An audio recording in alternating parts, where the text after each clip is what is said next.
So, konting pagbabalik lang. So, nung nagkasala tayo, ang ginawa ni God is to return din yung government na nawala sa atin, yung Holy Spirit. So, sabi rito,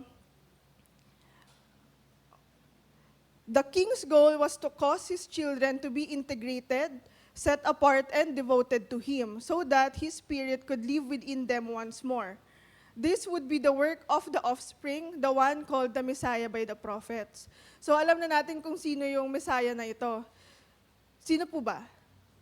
Yan, si Jesus po. So the governor returned to earth at this time within the person of Jesus. So the governor was the resident in the body of Jesus until the rest of humanity could be prepared to receive him as well through Jesus' provision. So na-conceive siya ni Mary through Holy Spirit and nanangan sa kanya, kay Jesus, yung Holy Spirit. Through Jesus, human beings can be restored as vice governors in the world. So, si Jesus yung magbabalik sa atin, siya yung magkoconnect sa atin sa King ng Kingdom of Heaven. Sorry. So, nung last week, didiscuss po natin yung about sa baptism. Excuse lang po.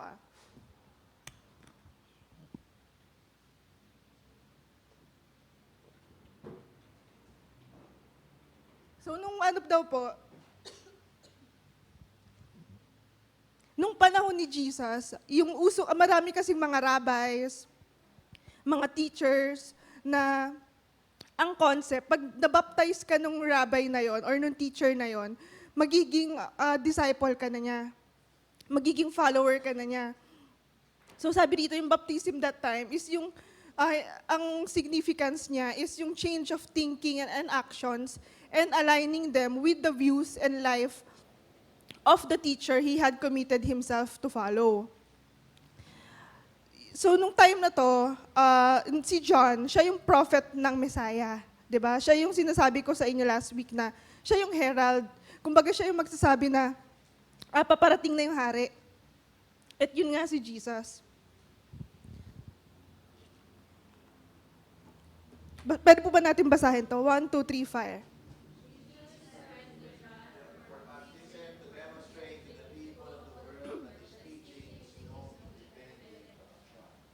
Ayun, so, yung kaya, di ba marami kasing mga parang pag nabasa mo na, bakit kung si Jesus talaga yung Messiah, bakit kailangan pa siya i-baptize ng isang tao? Parang may mga ganon. Pero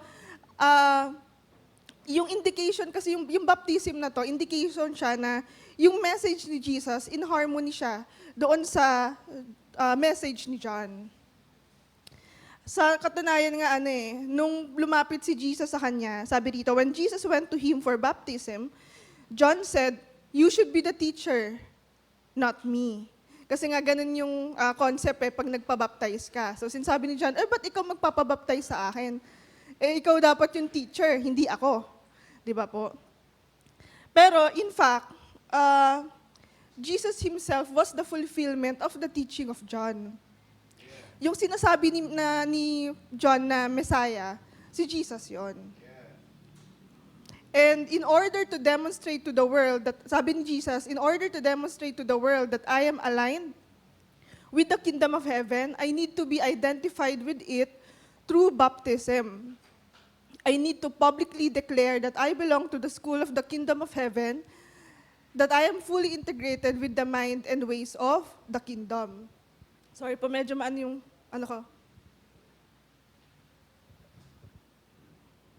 Ayun. Yung school na sinasabi rito, hindi siya yung parang building na school. Pero school of thought siya. Gaya nga dito di ba sa mundo may mga philosophers. So for example, si Plato, yung mga follower niya, nag-undergo sila doon sa school of thought of Plato, parang ganon. So itong baptism ni Jesus kay John, indication siya na under din siya, aligned siya doon sa school of, yung pinoproclaim ni John na yung kingdom of heaven. And part ng plan na to, bago siya mag-start ng ministry, is Jesus had to be part of John's school in order to take over the leadership of it. Kasi nung time na yon, pag kunyari yung master teacher, hindi na niya kayang magturo, mamimili na siya doon sa mga followers niya, sa mga students niya, doon sa school of thought niya, na kung sino yung magiging next master teacher. Tapos yung next na magiging master teacher, yung lahat ng followers nun, aanihin niya rin, kumbaga i-earn niya rin, magiging follower din niya. So ganun yung nangyari. Si John, tinurn over niya yung whole school kay Jesus. So nirelease rin niya yung disciples niya kay Jesus. Diba? Indicating that Jesus was the one they should follow because he was the king who would restore the kingdom. Maraming mga verse na, for example, nakasalubong lang ni John si Jesus na sabi niya, ito yung Lamb of God. Ganun din niya tinurn over yung school of thought doon sa mga disciples niya. So maraming naging followers si Jesus, pero namili siya ng 12. Kilala niyo po ba yung lahat ng 12 na to? Favorite to sa school namin, sa high school namin ni Jonah. Basta kabisado mo na to, parang papasa ka na eh. Kasi magiging enumeration siya sa bonus question. Usually, ganun yung style ng mga madre sa amin. Ano. So, Jonah, joke lang. So, yun. So, Jesus had many disciples or students, but He chose 12 to be in full-time traveling work with Him and to learn from Him in intense training relationship. Doon sa concept kasi ng student versus disciples, mas malalim kasi yung pag sinabi mong disipulo ka. Kasi kung disipulo ka ng isang teacher or ng isang rabbi, kung saan siya pumunta, nandun ka talaga. And intense yung training mo. So kung ano kasi kung ano yung nararanasan niya, yung lahat ng views niya, ina-align kasi sa'yo yun. So may 12 disciples, si Jesus, nung ministry niya. And paano niya ba in-invite yung mga disciples na yon, di ba? Ang sinasabi niya lagi, follow me. So he was inviting them to join the school of the kingdom of heaven. And next, so, syempre, itong pinag-aaralan natin na to, maganda na lagi tayong may reflection. Kumbaga, kasi kaya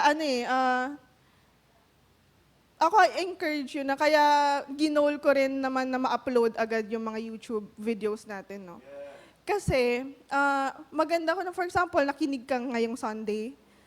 I encourage you, kunyari, Monday morning or bago ka matulog ng Sunday, i-review mo ng konti, tapos mag-reflect ka lang. Tapos, kasi pag may reflection ka, na-a-apply mo siya eh. Especially start ng day natin, carry it tomorrow.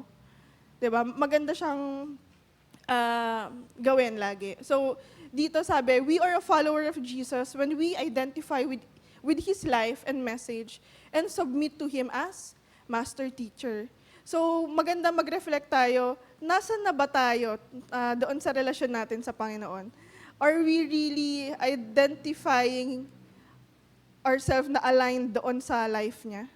Diba? Yung teachings niya ba, sinusunod natin? Can we really say na tayo ay follower of Jesus? Diba po? So, pag nilayan po natin tong message na ito. So sabi rin dito, nabanggit ko to last week, sabi ni John, for the one whom God has sent speaks the words of God. For God gives the Spirit without limit, and He will baptize you with the Holy Spirit and fire, na nakikita sa Matthew 3:11. So ano nga ba tong baptism with Holy Spirit and fire? So yung water baptism, it's identifying and aligning with the kingdom teaching. Hindi lang siya basta ritual. Parang it's way of saying din sa public dun sa time nila. And tayo rin naman, na ina-align na natin, ina-identify natin yung kingdom teaching. Actually, lagi ko sinasabi kay Lord, Lord, bakit after ko ma-water baptism, parang yung andali kong maiyak. Yung may ganun na, parang feeling ko may change. Parang, dati kasi parang Di nakakaiyak yan, parang ganun. Pero na-feel ko yon no, after ng water baptism, nung mismong baptism na yon, may nasabi kasi si pastor na talagang sakto yon. Actually, tinanong niya pa ako after. Hindi niyo na po maalala po, no? Siyempre. Pero, isa siya sa kaya parang sinaselebrate ko siya kahit kasi especially malapit yun sa birthday ko. Alam ko, April 24 po yun eh. So, birthday ko 13, parang days after lang nung ko. So, parang tinitreat ko rin siya as birthday yung day na yun, na water baptize ako. Pero yun, dito, yung water baptism, yung ina-identify mo, ina-align mo yung buhay mo doon sa kingdom teaching. Pero yung baptism with fire, or yung baptism of the Holy Spirit, yun yung consummation, di ba, of the identification with the King and His kingdom, as well as the reception of the power of the heavenly kingdom. Kumbaga, ito na yung kaganapan nung na-align ka nga doon sa kingdom of heaven. So yung pag sinabi nga kasi natin consummation, ito yung complete na, finalized na. Ibig sabihin, kung if baptized ka na with the Holy Spirit, talagang yung life mo and views mo aligned na rin. And pero kasi i-discuss to, hindi ko to masyado i-discuss ngayon kasi alam ko may chapter na dedicated para dito. So, sabi kasi dito, yung Holy Spirit daw, yung personification of the heavenly government. Sabi niya, to be baptized in this way means you are immersed in kingdom philosophy and lifestyle, and that it has total influence over your thoughts and actions. So yung philosophy from Greek words philos and sophos, meaning fond or beloved or wise. So in other term, yung philosophy daw is fondness or love of the wise things. Gusto ko i-highlight yung philosophy, yung love of the wise. So kailangan mahal, parang sabi pa rito sa next slide, disciples of kingdom philosophy are to fall in love with the mind and will of the king, so that his mind will become theirs and their actions mirror his. Di ba usually pag meron kang tinitingala, hindi naman to kontra dun kay Sis Maricel, no, kaya may idol ka, usually kung ano yung kilos niya na mimimik mo eh. Pero dapat tayo as disciples naman ng Lord, na-fall in love tayo dun sa mind and will ng King. Dapat mahal natin kung ano yung philosophy niya ng Kingdom of Heaven. And kung ganun tayo, for sure mababaptize tayo with fire ng Holy Spirit. So, sabi nga ni King Solomon, as a person thinks within himself, so he is. The way to fully live out the life of the kingdom is to be baptized with the Holy Spirit. Ayan nga, so i-discuss to further, no? Pero ang ganda lang kanina ng morning prayer. Kasi parang, anyway, mamaya ko na lang isisingit yung morning prayer. Kasi ang ganda lang nung manifestation ng Kingdom of Heaven sa kaninang umaga.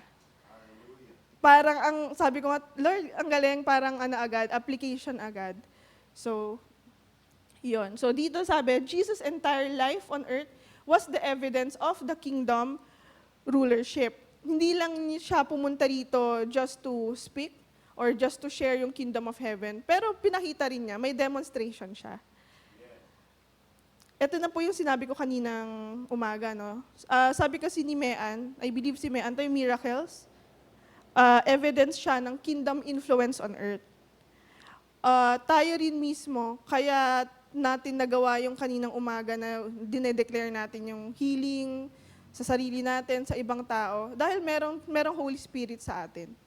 And yun yung, kumbaga, nararanasan natin dahil dito sa rebirth of the kingdom na ginawa ni Jesus. Diba? So, sabi dito, the administration of the kingdom could be seen whenever. So, for example, si Jesus, may pinagaling siya. So, pinakita niya yung power over the effects of humanity's rebellion. Meron siyang deliverance sa isang na-possess.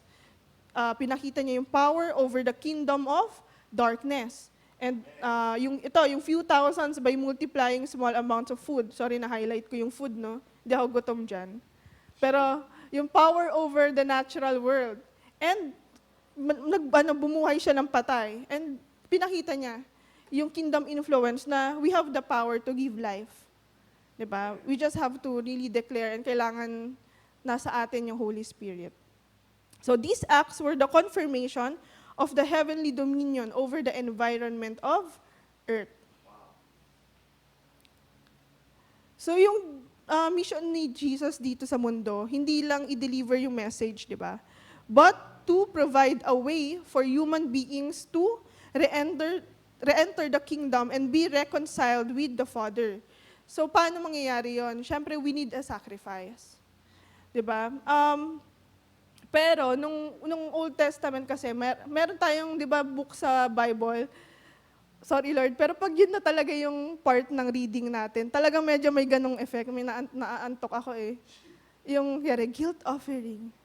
Ay, yung mga ganun pa, yung ganong part ng so, no Old Testament, ganun talaga yung sacrifice. May guilt offering, may, ano nga po pa yun? Sin offering. So, ganon. Pero sabi dito, animal sacrifice did not have the power to change the perpetually evil hearts of the world's inhabitants. Only human blood could make a restitution for the rebellion and bloodshed of humanity. Pero, sabi dito, instead of making people pay, the Father sent the Son to earth as a human being to pay for it with His blood. The Son took all the punishment for all the inhabitants of earth, which allowed them to be reconciled to the kingdom. Bakit si Jesus? Bakit hindi na lang isang piling tao? 'Di ba? Parang bakit siya pa? Bakit siya pa yung naghirap? Bakit di na lang isang tao na righteous? Kaya someone like Noah or Abraham. Pero sabi dito, the King's Son could only reconcile the inhabitants to the King Father because He was holy. Bago magkasala si Adam and Eve, si Jesus na yung next na tao na may Holy Spirit sa kanya, nananangan sa kanya. Okay? So, kaya siya talaga yung, siya lang yung kaya mag-reconcile sa atin sa Panginoon. Sabi, He was fully integrated, devoted, and set apart for the King Father. He lived within a human body because He wanted to go through every aspect of human experience. Gusto niya maranasan lahat ng na-experience natin, lahat na nararamdaman natin. Lahat naman yun naranasan niya, except wala siyang spirit of rebellion. So Jesus demonstrated by His life what it is meant to be human being with the governor within. So siya yung parang example. Paano nga ba mabuhay na may Holy Spirit sa'yo? Okay po. So sabi rin dito, the King's Son demonstrated the influence of the kingdom of earth. So yung pagkamatay niya, plano daw yun ng God the Father to provide for the return of the governor. Gusto ko maalala natin yung preaching ni Pastora Ella. Diba may sinabi siya doon, not my will, but yours be done. So Jesus gave up His life in sacrifice so we could be cleansed vessels for the governor to live in, for our reconciliation with the Father. So dahil sa pagkamatay niya, naging malinis na vessel. Kasi di ba nung nagkasala tayo, hindi na kayang manangan ng Holy Spirit sa atin dahil hindi tayo holy. Yung purity wala. Pero dahil dito sa pagkamatay niya, nagkaroon tayo ng naging malinis na vessel tayo ulit para pasukan ng Holy Spirit. So hindi ito mistake na namatay siya, no? Part siya nung plano ng Panginoon. And dahil dito, sabi, the earthly temple with its sacrifices will no longer be needed because the heavenly temple had arrived in Jesus' own body, the Holy Spirit living within Him. And because Jesus completed the work of restoration, yung glory daw or yung nature ng kingdom was released and began to spread throughout the earth. So dahil dito sa kanyang sacrifice. Jesus' death on the Calvary, the blood that He shed on the cross, and His resurrection from the dead were required in order to break the spirit of rebellion in humanity.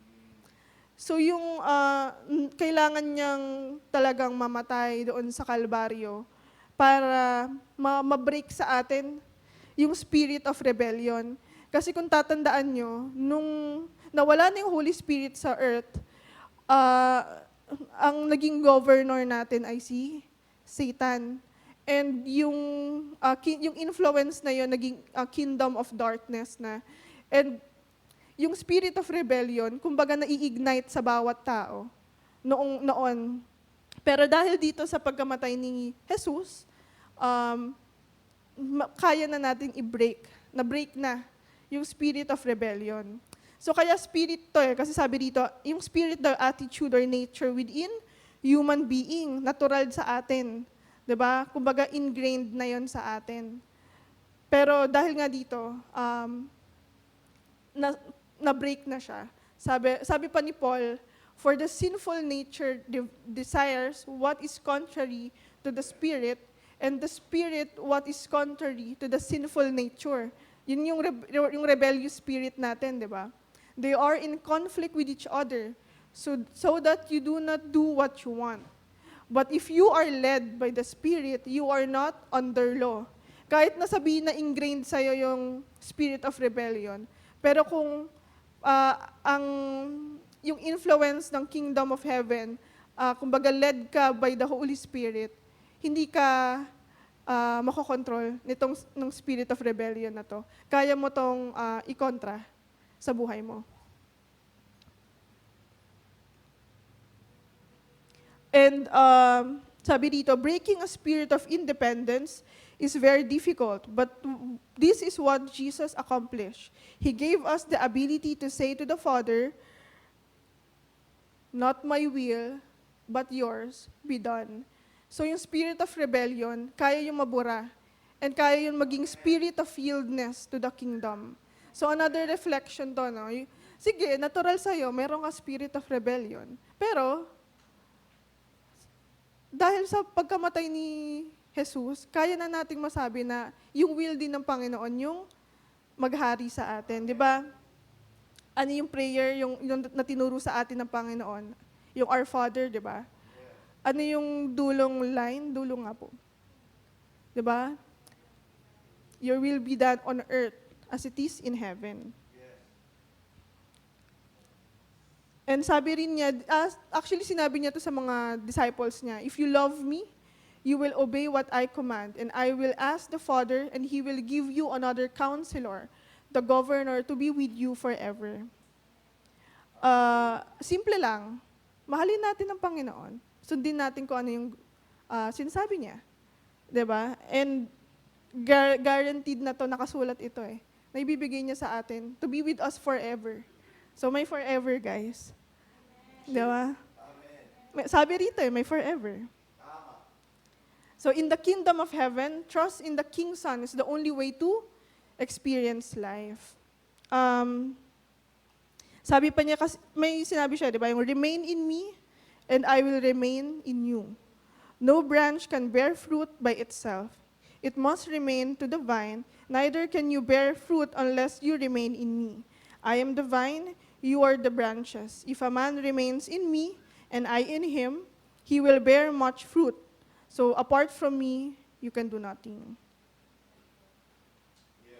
So sabi dito, the key then to being freed from the grip of rebellion, restored to wholeness and devotion to the King, Father, and released in the power and life of the Spirit is to acknowledge and receive the cleansing that the King's Son accomplished for us when He paid for our rebellion through His death. So kailangan natin na-acknowledge yun, na na-accomplish na to, na pagtagumpayan na to ng Panginoon. Lagi ko naririnig, di ba, sa mga prayer na, Lord, napagtagumpayan niyo na po ito. And ito nga po yun. Amen. That's right.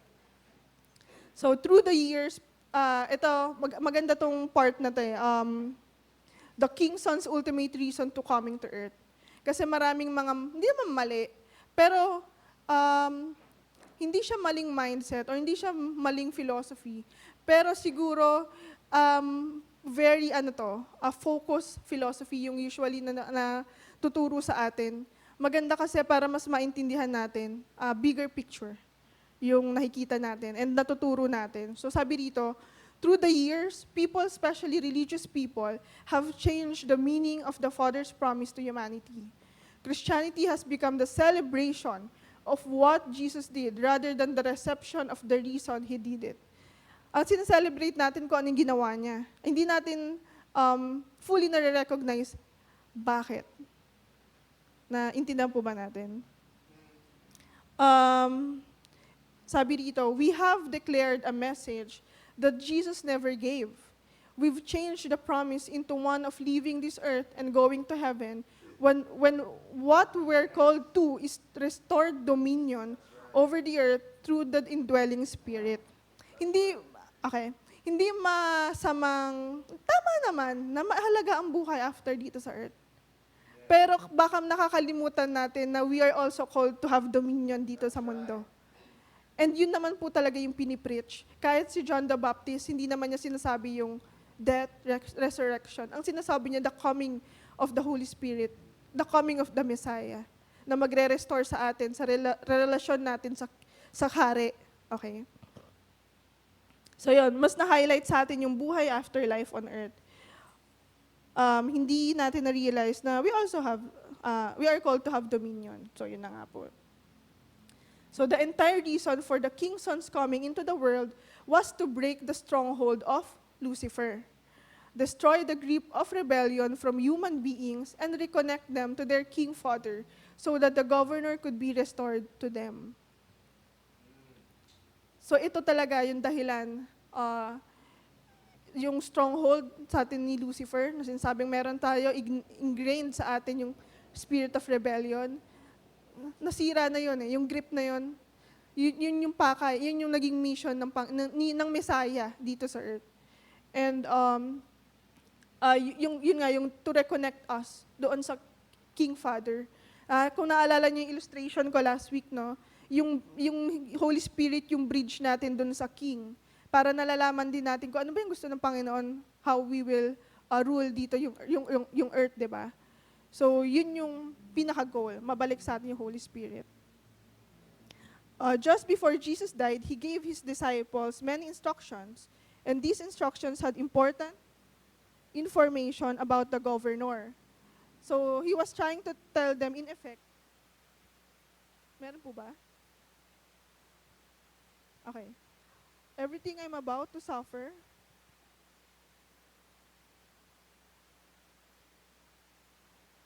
meron po.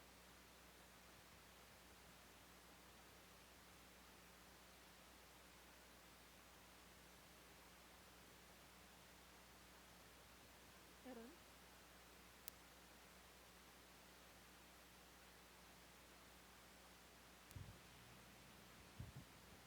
Ayun. So sabi niya, everything I'm about to suffer is all because of my purposes concerning the Holy Spirit in your lives and the lives of those who will believe in the future. Pati yung tayo na papunta pa lang, inisip na niya. Isipin niya yun. Yung magulang ganun iniisip na niya yung future. And si Jesus, ganun din siya. Si God the Father, ganun din siya. Iniisip niya hindi lang yung kasama mismo ni Jesus nung panahon na yun, kundi tayo sa mga maniniwala. Importante yun, who will believe. Para sa atin daw yun. So He told them in essence, I'm going to leave you, but don't panic or worry. The governor is going to come back. He will be with you forever, and He'll never forsake you. So ulitin ko, merong forever. Nasa Bible So the King's desire to restore the Holy Spirit to humanity, therefore, is what made the entire redemptive program of Jesus Christ. Na-share ko rin dati yung redemptive love ng Panginoon, di ba? So ito rin yun. So the principal goal and primary purpose of Jesus coming into the world was to deliver the governor of heaven to the colony of earth. Bilisan ko na po dahil nagsisignal na sila. So He didn't come to bring us to heaven. Okay, tandaan natin, hindi siya pumunta rito para tara sa langit. Diba? He came to bring heaven to earth. This is why the master teacher taught us to pray, yun na nga, in what we call the Lord's Prayer, that the King Father's influence, will, intent, and laws be done on earth, the colony as they are in heaven. Your will be done on earth as it is in heaven. So, the Roman Empire as the type of the heavenly kingdom. Sinasabi rito, bakit nga kaya siya, parang random lang ba na doon sa season kung kailan napunta si Jesus doon sa earth. Pero sinasabi dito sa libro ni Miles Monroe na yung political concept that time ng Roman Empire, hawig siya or kagaya siya ng Kingdom of Heaven. 'Di ba? Merong if you really like to colonize, 'di ba? May governor ka. So yung governor that time is yung Pilate, 'di ba? So yung sinasabi lang dito na meron nang nakikita yung tao na worldly na example, model ng government. Kaya mas madali sa Lord na i-explain yung kingdom government. Okay? So hindi, yun yung best time na ma-communicate. Kaya yun din yung panahon na napunta si Jesus dun sa earth. And nung panahon na yun, sabi rito, this kingdom demanded full loyalty to the King Father through the King Son, because Jesus' enemies did not want to submit to the authority of the heavenly government. Actually, yung mga yung mga hindi pabor kay Christ, no, nare-recognize nila na ang gusto ng Panginoon noon ay kingdom of heaven. Pero, kumbaga, ayaw nilang mag-submit dun sa heavenly government. Kaya ang ginawa nila, sabi, they told Pilate that Jesus was a threat to the political order of the day, saying, "We have no king but Caesar." In this way, they pressured Pilate into choosing between killing an innocent man and appearing to support a king other than Caesar. And na-pressure, bumigay si Pilate dun sa pressure na yon, and inalaw niya na ma-crucify si Jesus. Sasabihin ng mga tao, will naman talaga ng Lord na ma-crucify si Jesus eh. So, walang kasalanan yung Pilate. Pero, sa totoo lang, naging desisyon niya rin yun na pinili niyang pumatay ng isang inosenteng tao. And ang sinasabi rito, tayo rin, may choice tayo. Magpapa-under ba tayo sa heavenly kingdom or hindi? Diba? Hindi naman pwedeng, naglalakad lang ako, ito yung will ng Lord. Pero hindi, may binibigyan tayo ng desisyon. Kaya gusto ko yung vlog ni Pastor eh. Yung, nung New Year po ba yun? Na bakit may 2 tree pa? Kasi may choice tayo lagi. Binibigyan tayo ng Panginoon ng choice. And yun yung dapat, kumbaga, i-reflect din natin. Magiging Pilate din ba tayo? Diba po? So just as the King's Son was raised from death by the Spirit, and the Spirit dwelled in him, those who enter the kingdom through the King's Son's sacrifice will also receive the Spirit. At Jesus' resurrection, then, the Spirit was now poised to return to humanity and rescue lives that had lived in rebellion, confusion, and despair under the kingdom of darkness. So nung gaya ng Spirit na nag-brought out from empty, 'di ba? From a chaotic na from chaos at the creation of the earth, 'di ba? Na transform niya yung earth into more of a colony of heaven. So kaya rin 'to dahil dito sa resurrection ng Panginoon, na-ready tayo. Kumbaga nahanda yung kumbaga yung Holy Spirit ready na siya para bumalik sa earth dahil sa pagkamatay ni Kristo and doon sa resurrection niya. Actually, meron sa Bible, syempre yung mga sinasabi ng disciple, nakita namin, may liwanag or may curtains. Yun yung manifestation na ng Holy Spirit. Ayun. So, nagulat ako. Tapos na pala ako. So,